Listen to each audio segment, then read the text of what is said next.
morning. Thank you, Katie. And thanks to everyone who arrived here early. A Tuesday after a long holiday at 7:30 morning. Hats off to you all. I really appreciate it. And also, Katie, I appreciate the introduction and the polling questions, specifically the polling questions. First of all, Katie, are you able to hear me okay? Okay, great. I'm going to allow, like you said, questions to Katie. I won't keep track of the questions or raise your hand, and she's going to monitor. So I appreciated the questions too about maybe what your level of understanding is of cooperative organizations. Typically when we have the co-op intern day, if you've been to that before, or if you're a supervisor who has sent students to that, the goal of that was to give students an introduction to the cooperative business model. Not wanting to duplicate things too much, I'm going to go through that actually fairly quickly. So what I would encourage you, if you're a new employee or if you're an intern, and maybe I move too quickly through those things, you can do a couple different things. One, go back and watch some of those videos, and that maybe help ground the information we're going to talk about today. You can go back and watch those, and maybe that'll make more sense. Also, this is recorded, and so you can come back to this and watch it, as I understand it, anytime in that same link for the go-to training. So. And then the other thing you can do is just ask your supervisors, ask someone at the co-op to explain some concepts to you, or reach out to me. I've got my email in there afterwards.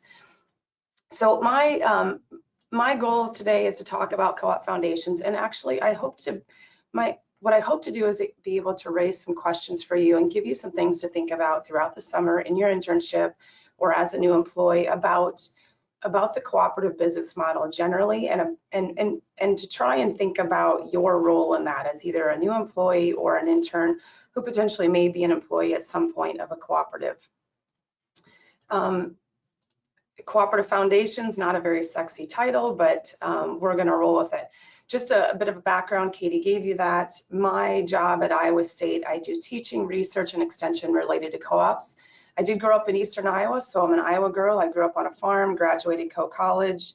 I worked for ADM for a short while. I've traded securities for securities companies and decided to go back to grad school at North Carolina State University and ended up in Iowa State in 2010. So I've been at Iowa State since 2010 and in this role since 2012. But a little bit, so that's just a little bit about me. You can read the screen on the types of things that I do. This would be considered one of my extension activities. And if you're wondering what extension is, it really just means education to people outside the university system. So education to stakeholders, and you all are an important part of that. So today I'm talking about the co-op hallmarks, and you've probably heard these if you didn't watch the videos, but if you've had any other introduction, you know that co-ops are user-owned, user-controlled, user benefits. Those are the three pillars we typically talk about. I'm going to shift focus away from that for a little bit to cast them in a little bit different light, all towards the goal of getting you to understand how important it is that the co-op, the people who participate in a co-op, and the co-op's goals are completely aligned, and it's a unique way of doing business, and I think it introduces some complexities but also some benefits into the co-op model that I hope you will appreciate throughout your experience. And this is going to be a theme you hear throughout the remaining sessions, session 2, 3, and 4 in the upcoming weeks.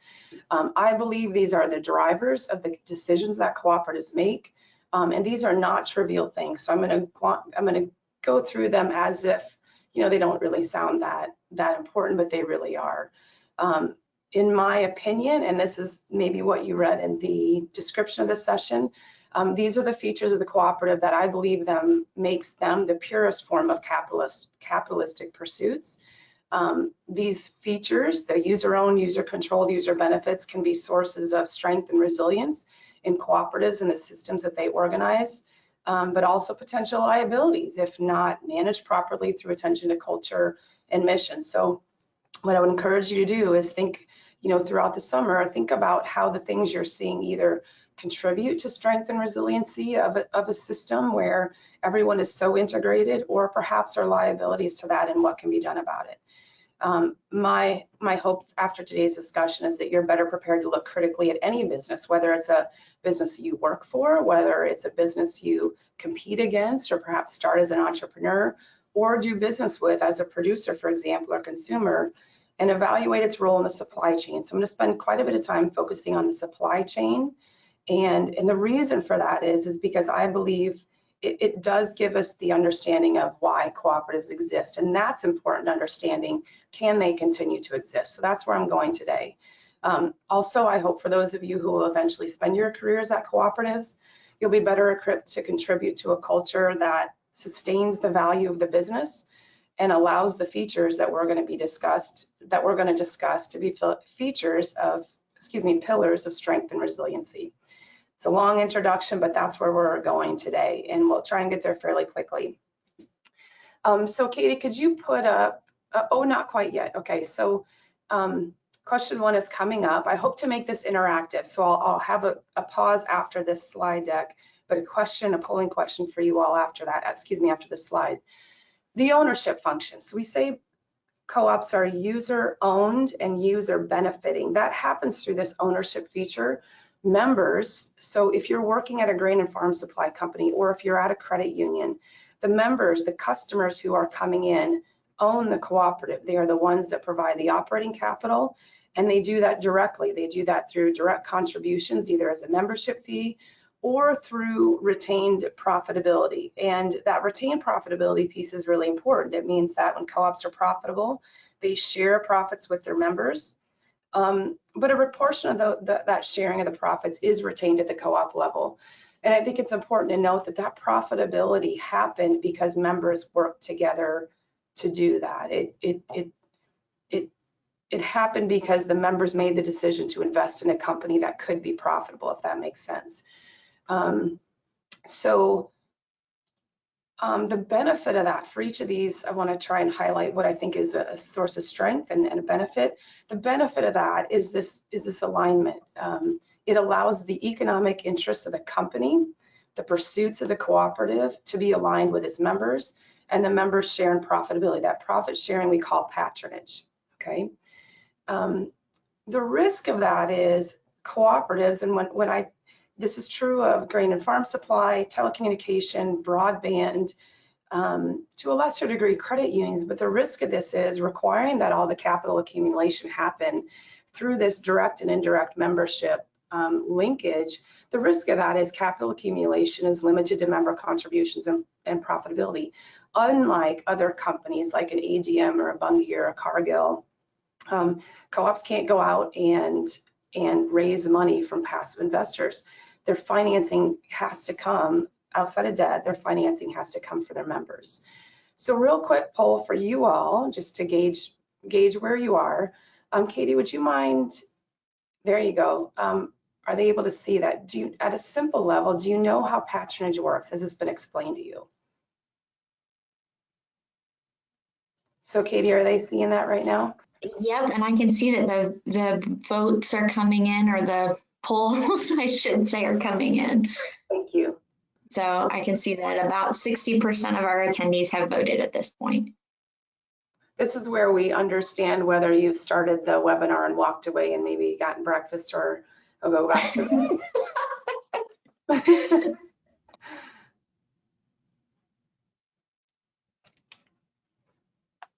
Okay, I'll go ahead and close it up in about 5 seconds here.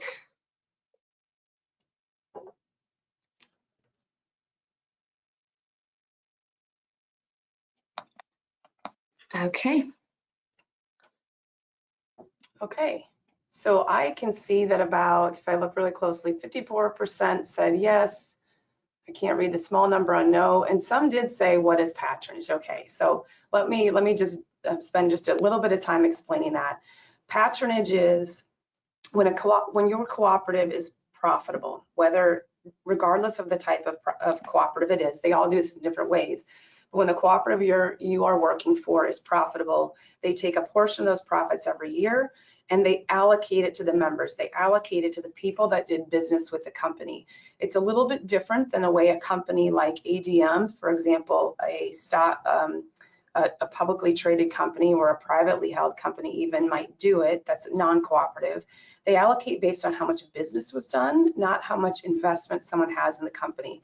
So that's an important feature. And what that does is it creates this benefit. If you can see the screen, that benefit, it has to do with, this is the supply chain link between members, in this case, producers, for example, if you're at a grain and farm supply company, or consumers who are coming into the credit union or using the broadband services that you provide or the electric service you provide, it links them in the supply chain. So if we, we'll flush that out a little bit later, but that is an important linkage, and it's an important way that cooperatives show their value to their members.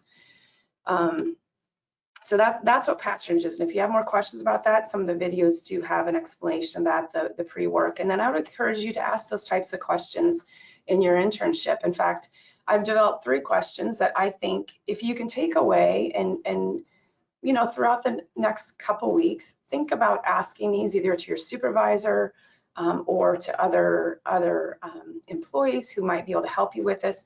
How do members in your co-op contribute to ownership? It happens in different ways at every co-op. For example, is there a membership fee? Are there other requirements of membership? So understanding what it takes to be a member, I think, is important. And why were these fees, the way patronage works, why is that established and by whom? I can probably give you the answer to that, but I think it's better if you go explore that on your own. So that's a little bit about the ownership feature. Katie, do you see any questions coming in on that? No, not at this time. Okay, if you have them, feel free to put them in there, and I'll come back to those in the chat. The next feature, so we said user-owned and user benefits, is the user control piece, the 3rd pillar. And this happens through the governance function. Members, so customers in this case, are responsible for all the decisions of the cooperatives and ensuring its sustainability. And they do this in 2 ways. They do this by serving on a board of directors. You have a board of directors of which the seats of those are members, customers of the cooperative. And importantly, the entire membership has occasion to vote on important matters. So it really is the case that the members are driving this organization. This compares, for example, I'm going to use ADM again because it's one most people are familiar with. It compares a company like ADM also has a board of directors, but it's constructed in a much different way. They aren't necessarily the customers of the company who are driving those decisions. The board and management, they may be the board may be elected because they have a financial interest in the company, but not necessarily an interest in the company's business otherwise. So the benefit that co-ops have in this, the reason this is a benefit, again, is that a clear alignment. It aligns the co-op's decisions to reflect the members' needs and desires. The risk here is that inevitably we have members, and every cooperative has this, and I think this is one of the primary challenges of a management and boards of directors, and this also falls to employees, is that you have members who either don't understand this, may be apathetic about contributing, may be apathetic about wanting to be a part of this process, or frankly, as cooperative organizations become more complex, and they are becoming more complex, are members equipped to be able to contemplate these complicated business decisions as a board of directors? So those are some of the risks that we see, and we don't need to dive into how those play out, but just something to keep in the back of your mind. So Katie, if you wouldn't mind launching question 2, the poll. And the question I'm interested in, have you had an opportunity to meet someone on the co-op's board of directors, either a co-op you're an employee for or an intern for this summer, or perhaps one that you do business with? Maybe it's a credit union. Maybe you're part of a farm family and you sell to a grain and farm supply company. Maybe you have a parent or a relative that's on the REC board. So just curious if you've had opportunity to interact with someone on a cooperative board of directors. Okay, it looks like votes are coming in at a good pace. I'm gonna go ahead and close this one in 5 seconds.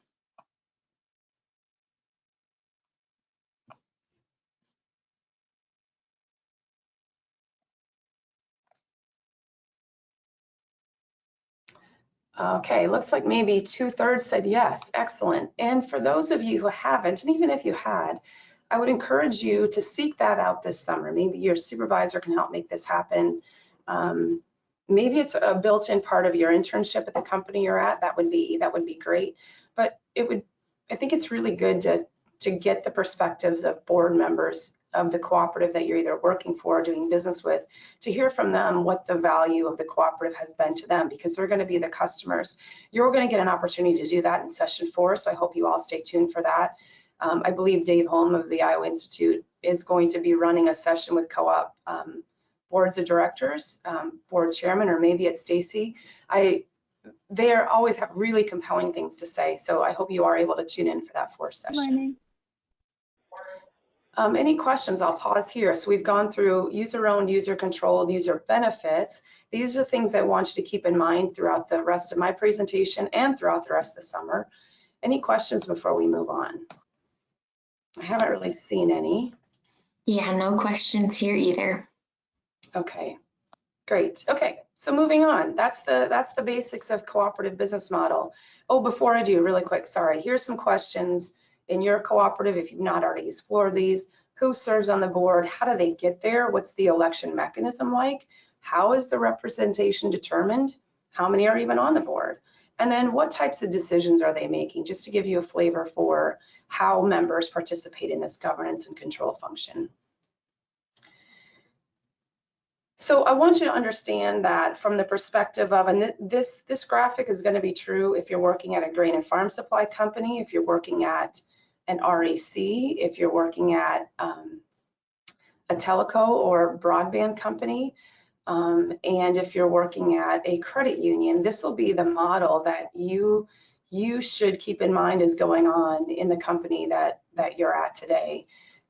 This is what local governance looks like. So the members, who also happen to be customers, are really internal to the firm. So in a non-cooperative firm, those customers are not called members, they're called customers, and they interact with the firm, but they aren't participating in the ownership of it and the governance of it. They interact in the marketplace, but that's a much different interaction when the customers are internal and integral to the operations of the firm. They are the ones responsible for financing it. They're the ones that own all the assets. They're the ones that are responsible for making the strategic decisions as it goes forward. And they're the ones that are responsible for making sure that it is very aligned with what the needs of the members is, that the co-op aligns with the needs of the members. We'll talk about this later. In some co-ops, employees are the members. What I mean by that, we have a prevalent cooperative model called worker-owned cooperatives. It happens in a bunch of different industries, like in healthcare, like in grocery stores, where the workers are the members of the co-op and that are driving the business, and the customers are more external to the firm, but we don't have those here in Iowa yet. So we'll not focus as much on that, but I'll touch on it later. And again, it just shows that customers are the ones that own the company. They control it, they hire the manager through the board function, and ultimately they have control to drive the business. Here's another look, and what I'm getting to is a supply chain view of this organization. And this exemplifies, for example, grain and farm supply companies. So farmers, the producers that you're perhaps interacting with on a daily basis, are the ones that are doing business with the local cooperatives, whether they're buying inputs or they're selling grain. Perhaps they're getting their, maybe it's even if it's an REC, they're getting their electric from them. They capitalize and they own all the assets of those local cooperatives. And then in turn, the local cooperatives own and control these much larger, what we call regional cooperatives. This entire system is what we refer to as the federated system. And this again begins to develop the supply chain linkages that allows farmers to benefit from other links in the supply chain that they're engaged in. So examples of regional cooperatives, if you're in the grain and farm supply side of things, would be AGP, they process soybeans. CHS, I'm sure you guys all heard of them, an energy cooperative. Land O'Lakes, dairy, but also input supply. And CoBank is a finance, they provide financing to cooperative organizations. So thinking about farmers' supply chain, they're able to sell their outputs to these local co-ops that then get processed at regional co-opers, and they're able to buy inputs one level, if I'm pointing up and back, one level back from them, buy the inputs that come from some of these regional cooperatives as well. The benefit of that system is, if you think about back to the ownership and and control, the benefit of that is allowing farmers, allowing producers, members, to have control over what's going on upstream and downstream from their own organizations, but also benefit from the margins and the profitability that are being created there in a way that they can't do with ADM, right? ADM isn't going to, and I don't mean to vilify ADM, and this is a good place to say, I'm not trying to argue that a non-cooperative business is somehow inferior. They don't provide benefits the same way, but they provide benefits a different way to a different class of people. But I just want to really highlight what the benefits of cooperative organizations are to producers. Again, our economy needs all types of organizations. So I hope that doesn't come off too strongly that it's not a criticism of non-cooperative businesses. And so we can go through this supply chain feature. And I think what I was saying, a company like ADM isn't going to share profitability, for example, or give control to farmers. They do that to the people who have invested in the company through shares and other investments. We could walk through the same supply chain for RECs. In this case, the owners and the members are the customers that are using electric. They get their electric from a local REC. Maybe some of you are representing those that are listening here today. And those RECs, which distribute the electricity, own these larger regional cooperatives. We call them G&T cooperative, generation and transmission. So in the case of producer-owned cooperatives, farmers are their members responsible. In case of consumer-owned cooperatives, another type, it's the consumers who are responsible for the capitalization and control. Other consumer cooperatives are RECs, credit unions, telecommunications. We have grocery cooperatives that are organized as consumer-owned organizations. For example, in Ames, it's Wheatsfield. New Pioneer Food Cooperative is in Iowa City, and there are a couple other in our state. Consumer cooperatives, as you can see from the slide, have the same federated type structure. Anyway, so this is what it looks like for G&T. And again, think about the supply chain. As a consumer, part of your supply chain is getting electricity to your home. Well, as a consumer, the ability to invest in and benefit from these businesses that are supplying you, both by controlling them and benefiting in and sharing their profitability, is hugely important. It's an enormous benefit. So here's another view of what that electric industry looks like in Iowa. If you've never seen this map, the map of Iowa shows colors of where the local RECs are, right? The distribution cooperatives. So you can figure out if you're getting your power from an REC. A lot of Iowans do. And then the RECs own the G&Ts, and that's what the color-coded map is below. We have these generation and transmission cooperatives owned by the local RECs that provide them power. So it's this integrated system, integrated supply chain. We could do the same thing for worker cooperatives, home healthcare cooperatives, et cetera, thinking about the supply chain mentality. So really what I want you to understand is how these linkages work. It's really critical, and it's not by happenstance. This is by design. The alignment of a cooperative's governance and ownership with its customers or members is how value is generated. And so if you think that one part of that alignment or that relationship can be weak and the system can still work, it's not true. We need all parts of that to be strong. And what we mean by strong governance is participation. What we mean by strong ownership is economic participation in doing business with and sharing in the responsibilities for capitalizing and using the company.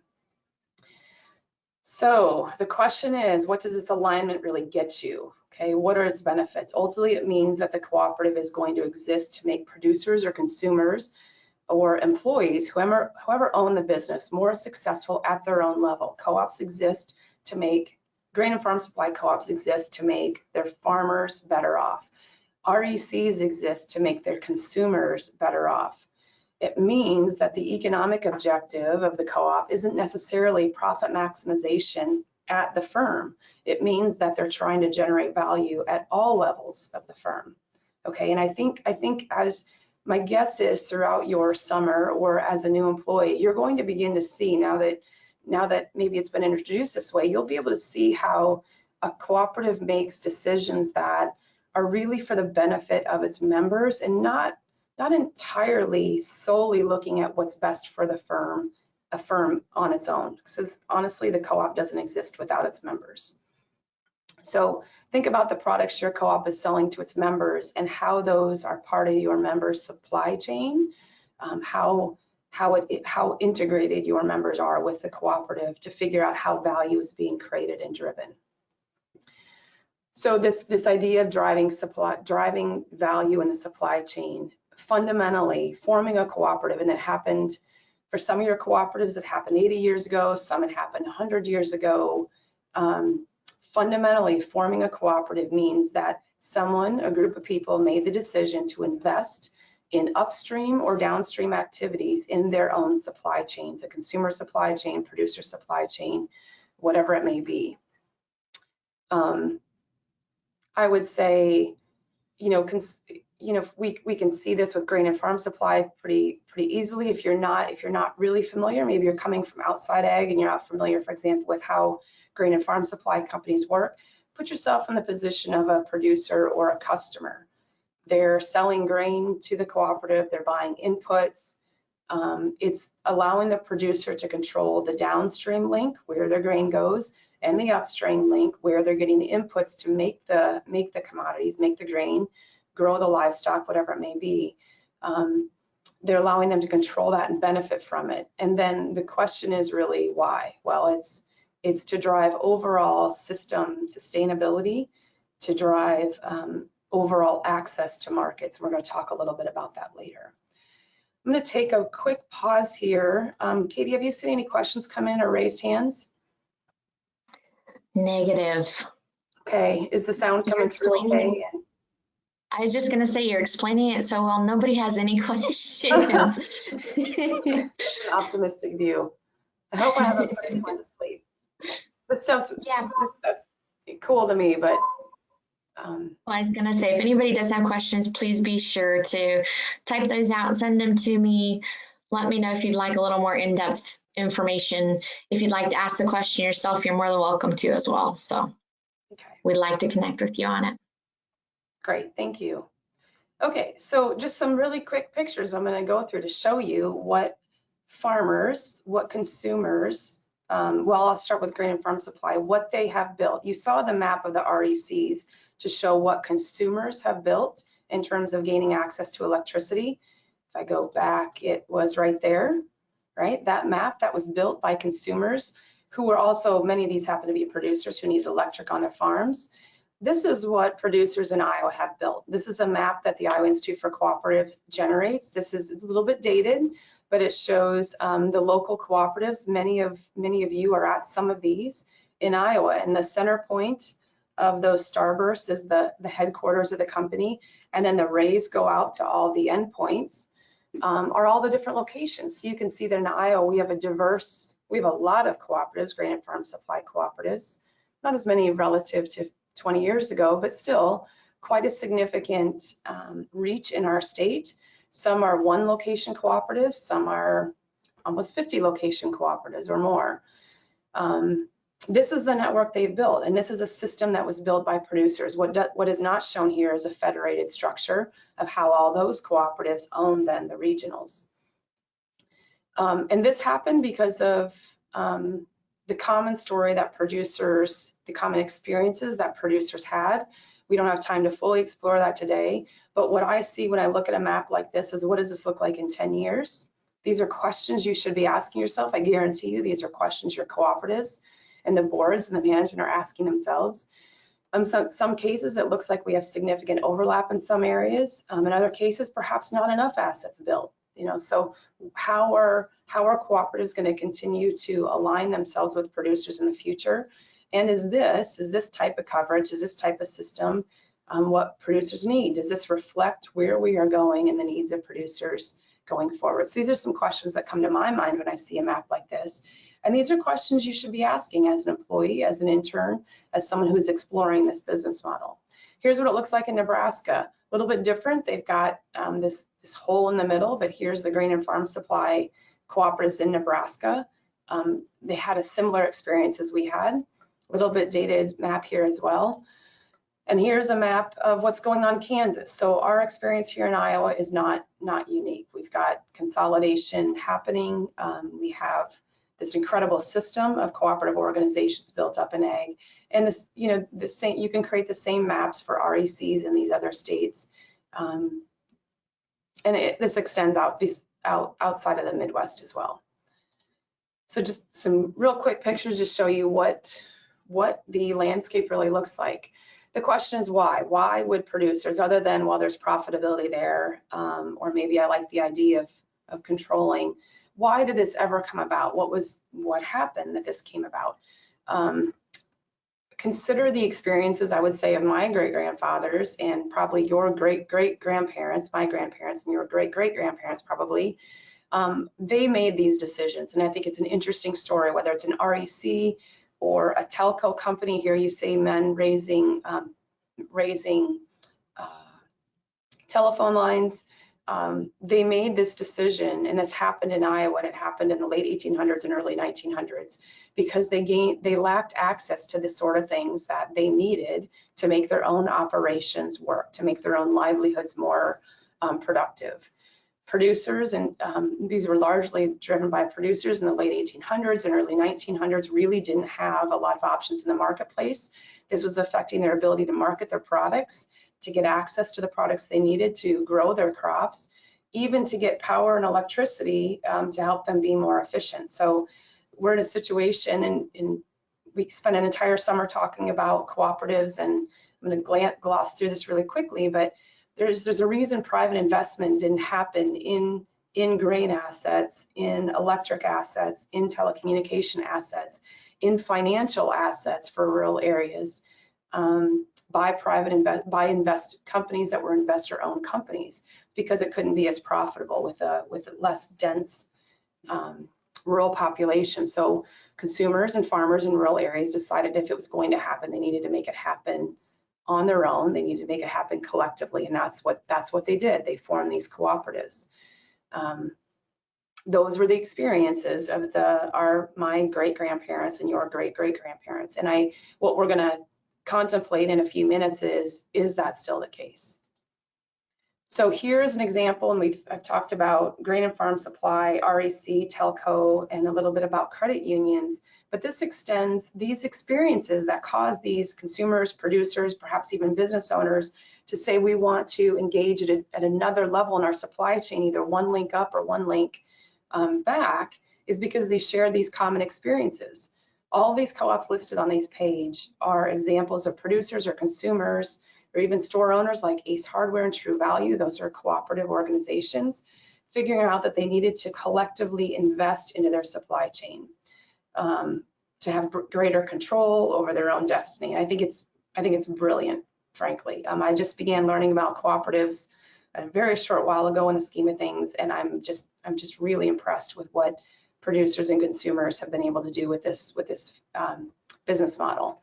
And the other important part of that is what you find in cooperative organizations is like-minded people with interest in achieving the same goals. Very important part of the culture.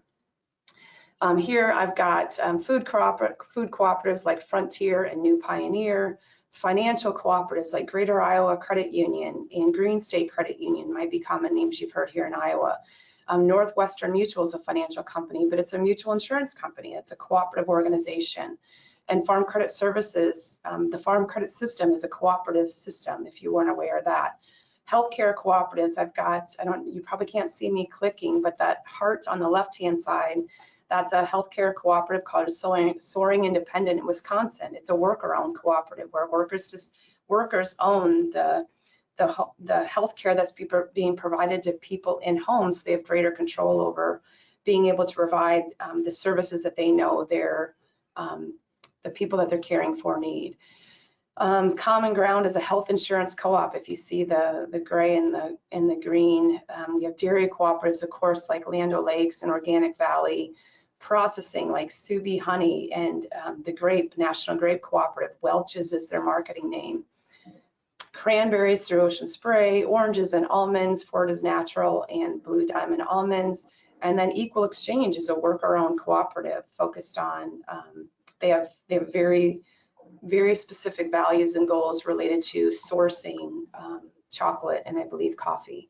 And then even brewery cooperatives like Fair State Brewery up in up in Minnesota, and housing cooperatives, Village Co-op and Riverton Housing is a student-owned cooperative in St. Paul, Minnesota, next to the university there. So this just speaks to the incredible flexibility of this model when people decide, when a group of people decide, hey, I want to have more say in the things that in the products that I'm buying and the way that I'm marketing my own products, for example.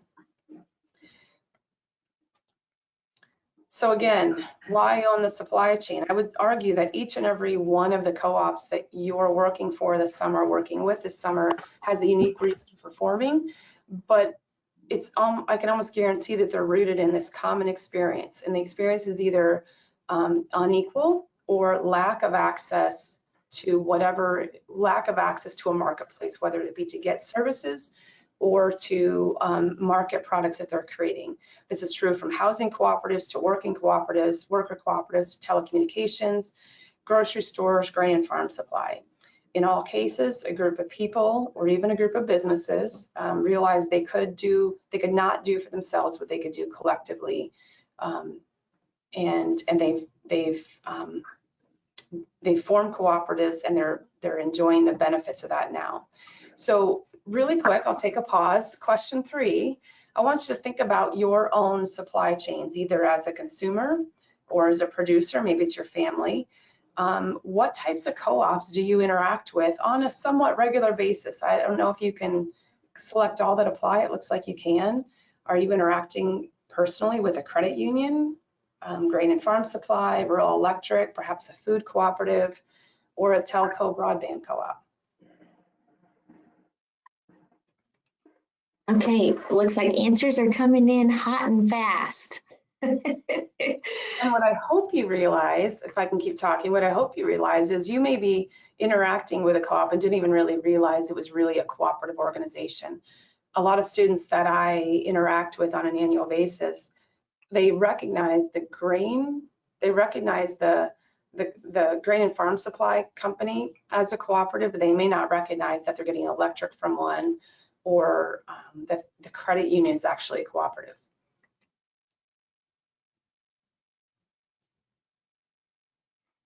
All right, we're still seeing a few answers come in, so I will leave this open for another 5 seconds and then we'll close it up. Okay.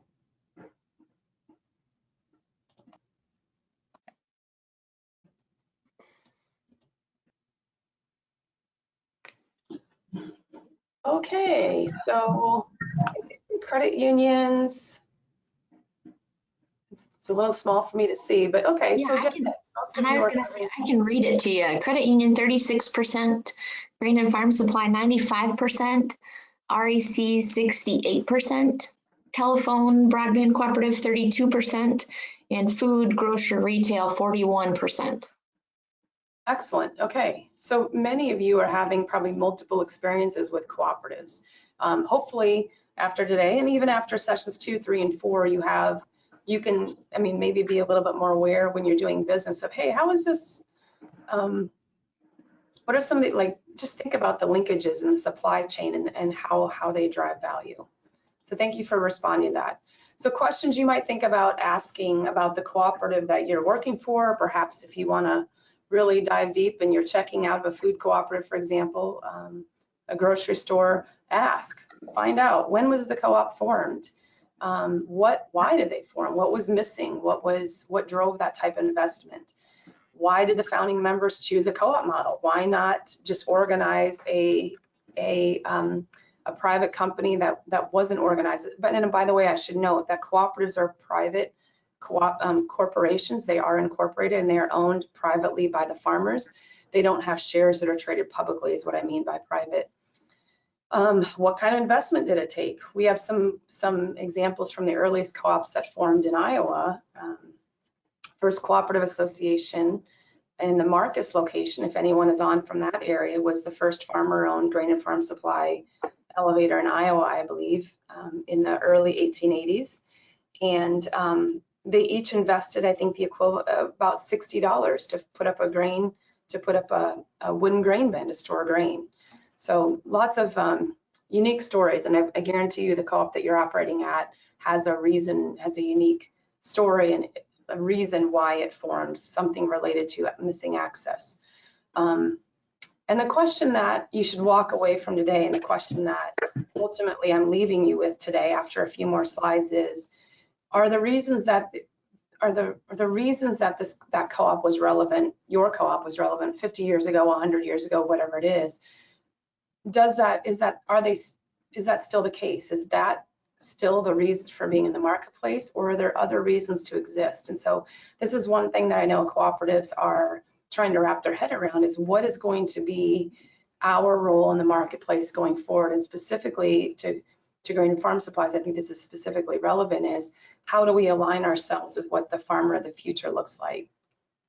Grocery store cooperatives can ask themselves the same things, credit unions, etc. I want to point out just really quick the credit union model. They have really interesting, what you see here, a picture of Welcome to Project Moneywise.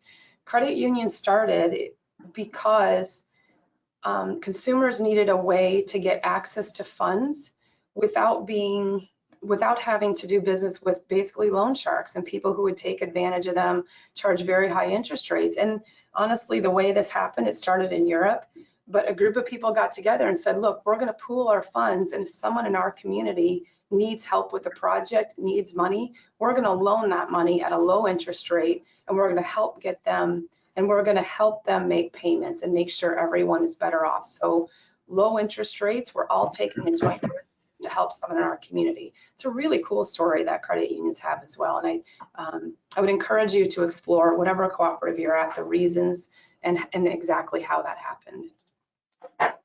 So looking ahead, the final question, and what this is really all leading up to, and I said this before, can cooperatives remain relevant, and if so, how? One last question I'd like to pose to you all, question 4, thank you, Katie. Are you concerned about the relevance of the co-ops you use or you work at, or its ability to feel like a co-op? And what I mean by feel like a cooperative, I hear members, and I'm speaking primarily now of producers who are members of co-ops, saying it doesn't feel like a cooperative, it just feels like a big business. And I think there's two pieces of that. It's an education piece, but I also think it's something the co-op can do better to create that culture and generate that culture and make sure farmers know what this is all about and what the value is. So just wondering if you've ever been curious about that, if that has crossed your mind. This question about the relevance of the cooperative model today. The answers are still coming in, so I'll give this one a couple more seconds. Give it 5 more seconds now.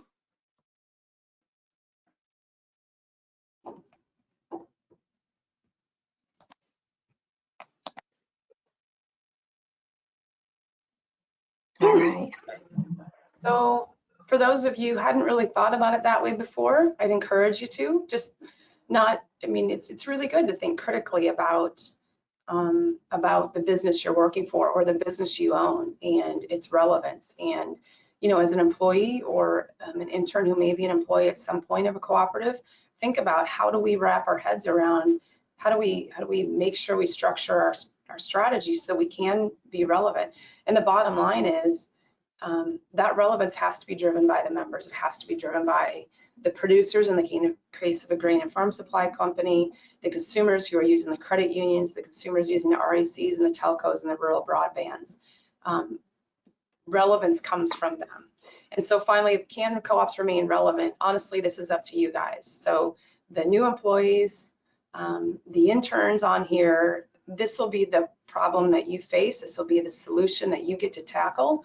You guys are going to be the ones that decide whether the co-op model will be employed to meet your needs, either as a consumer, a producer, or as an employee. And as I look at the landscape we're in and have been in, honestly, for a couple of years, we're in an era where there's increasing distrust of institutions, of governments, increasing economic disparity, and access to markets. And honestly, these are precisely the conditions that existed in the late 1800s and early 1900s, in the mid 1900s, that led to the formation of these cooperatives. So the experiences we're having right now are very similar to the experiences in different ways, but the core experience is very similar. But whether or not we meet that challenge, and that challenge is solved with continued relevance to the cooperative model, falls squarely on your shoulders. So something to look forward to. We are seeing waves of newly formed cooperative businesses, particularly outside of Iowa. I think about the worker-owned cooperative model. And in some of the industries that are subject to some of the greatest concentration of power and profits, which is the healthcare industry.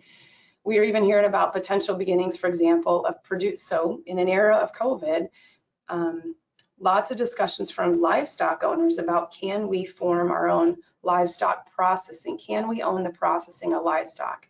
Can we own the packing plants? Imagine if producers of beef or pork owned the processors like Tyson and the distribution companies like Cisco. Would that industry's COVID experience been different or the same than what we've seen play out? The answer is it probably would have been different. And you know, it's an interesting thought. It's an interesting thought piece to think about, how would it be different, and could there be value there? And we know producers are thinking about that as a business model right now. Co-ops are driven by a different set of rules, and those rules are founded in alignment of interests. I'm going back to this idea of supply chain alignment. I'd like for you to keep that in mind this summer as you go through your internship, or as you're a new employee and you're learning more about cooperative. Think about that alignment.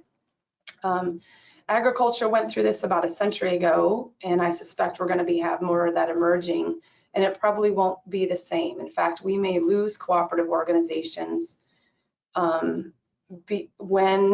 producers fail to recognize the value of the co-op in the industry. Co-ops exist only because members, whether they're producers or consumers or other businesses, wanted equal access and opportunity to control their own destiny. Is that desire still there? I think so, but I think in some periods it weakens, and maybe that's what we're seeing now. I hope not. I think what happens is when a cooperative organization, we saw this in Northern Iowa several years ago, about 20 years ago, when a cooperative organization goes away and it turns into a privately owned, non-cooperative organization, decisions are made differently, and then farmers realize, in the case of Grain Farm Supply, the value that they had when it was a cooperative. They'll look to gain that opportunity back again, take control of their own supply chain. So just some thoughts from me about the relevancy. I'd welcome any questions from you all. If there's things you'd like to discuss, questions you have. Katie, if there's anything that maybe came to your mind, if you have a question that you'd like to ask of me for their benefit, I'm happy to answer that. Otherwise, I just have a couple more slides. No questions at this time. Okay, well, I'll finish. I know I'm a couple minutes late, but I'll take the couple minutes late we got started and give myself some credit there to take the liberty of 2 more minutes. So here's a list of resources if you're interested in resources to learn more about cooperatives. This slide will be available. Those all should have hyperlinks in there. You can click through there when on rainy days when you can't go out, or maybe your internship is a little bit stalled. Go ahead and take a look at some of those.